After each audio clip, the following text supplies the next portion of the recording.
Add it to the Mark Stoops era at Kentucky. Kentucky has to vacate about 2 seasons worth of, at least 1 season worth of wins for level 2 violations. At least 11 football players received impermissible benefits for work not performed from spring 21 to March 22. Because of this, all the games, which would have been that fall of 21 season, right? 21-22, when Kentucky went 10-3, all the games that these 11 players competed in are now vacated, or at least the wins are, not the 3 losses. The NCAA ruled, though, that they don't think anyone on the staff knew, which I would say plausible deniability is actually quite fair there, right? Like, the coaches aren't really checking in too much on your job and whether or not you're actually doing your, like, summer or spring job or whatnot. For what it's worth, during my time, I felt like most of the jobs were fake because I was pissed when I got a job and it was real. And these motherfucking lawyers had me, like, copying binders worth of shit and, like, running. I'm like, hold up now. I thought I was supposed to just show up and you were going to pay me. Yeah. This is bullshit. There's got to be a rat somewhere in this. Like, how did this come on the NCAA's radar? I'm not sure. But first off, Aaron, do you believe that Mark Stoops and the staff knew about this? No, I don't. I could maybe if it was basketball, but football, I would honestly be shocked to know that many players on the football team were getting paid like that. Really? Like, they went 10-3 that year, dude. Still, they went 10-3. And this was during NIL. This is around the time what was going on. No, 21-22 won NIL, was it? I don't think so. Yes, no. it was. Yes, it No. was. Yes, No. it was. No. Yes, it was. NIL's been around for I'm gonna Google 3 years.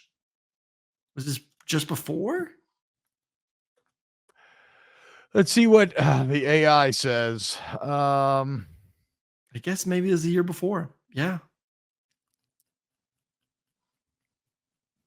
I don't know. I can't. There's a million different times that it started and got reworked. I do want to ask or answer the question in the chat. What exactly does vacating wins do?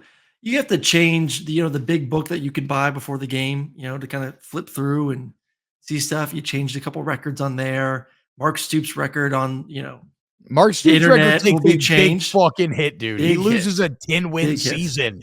He loses a 10-3 year in which they won a bowl game and finished 18th in the country. Like, that is now his head coaching record, which was already not stellar, now loses 10 wins. That's fucking impactful for him. Like, so like vacating wins does and doesn't matter, but it kind of does. But it really doesn't. But it kind of does, though. I don't think it's a big deal. The wins happened. Look, Mark Stoops win for a contract renegotiation the next year or two. That would be brought up in like if he's drawing up his resume, if I'm him, I'm not taking away that 10-win season in my resume, and I don't think anyone's going to blink an eye either. Damn, here's a story from the Lexington Herald. NCAA goddamn fucking pop-ups on their websites. NCAA probation tarnishes the Kentucky legacies of both Mark Stoops and Mitch Barnhart. I think it's a little aggressive. But I looked this up, Aaron, because if there's one thing more precious in the Mark Stoops era than 10-win seasons, it's wins over teams that finish with a winning record in the SEC. I looked this up, okay? Because he only has 2 in the decade. It's okay. They did not beat a winning record team that year. Their 5 SEC wins all came against teams that finished 3 or 5 or worse. So thank God, did not lose a big time win. You still got those 2, Mark. Way to go. Way to go. I mean, seriously, Kentucky still gets to pay $9 million a year. If you're Kentucky and they come to you and say, "Hey, Mark Stoops, time for that contract renegotiation." This is not good. I think this is, especially if there's a true belief that there is no knowledge from the coaching staff. The whole notion of vacate wins to me is silly. How in the fuck did Mitch Barnhart manage to navigate an entire John Calipari era at Kentucky and never get hit with a violation? And then fucking Mark Stoops getting paid $9 million a year got his ass. That's tough. That's tough. Kentucky. Scott Knight says, how is that fucking possible to go 10-3 without a win over a team with a winning record? So again, I said SEC team, but let's look at the That's because the 2021. East, because the No. East has been Let's so look at bad. the I'm just saying. 2021 Kentucky Wildcats. Since you guys are always telling me how good of a 10-win season that was, right? Like how man, you know how hard it is to win at Kentucky. It is. Okay. Let's just see what we got here, then, dude. Damn it.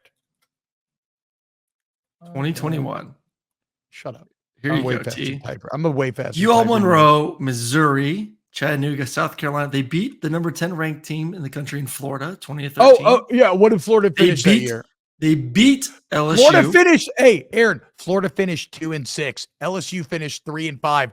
Dead last in the East. Dead last in the West. When you talk about talent difference between those two rosters, still was LSU not a more talented roster than Kentucky? Same thing with Florida. How the fuck are you going to say that? LSU was garbage that year. LSU, look, you're talking about beating the last place team in the West, the second to last in the East. But they beat Vanderbilt as well. They went 0-8, so that's good on them. Yeah, great season. Great season. Mizzou went 3-5. Get that $9 million, Stoops. Don't listen to T-Bob's negativity. Look at how quick, if you're watching on YouTube, I even pulled the Wikipedia up. Look how quickly the news operates, vacated by every single dub.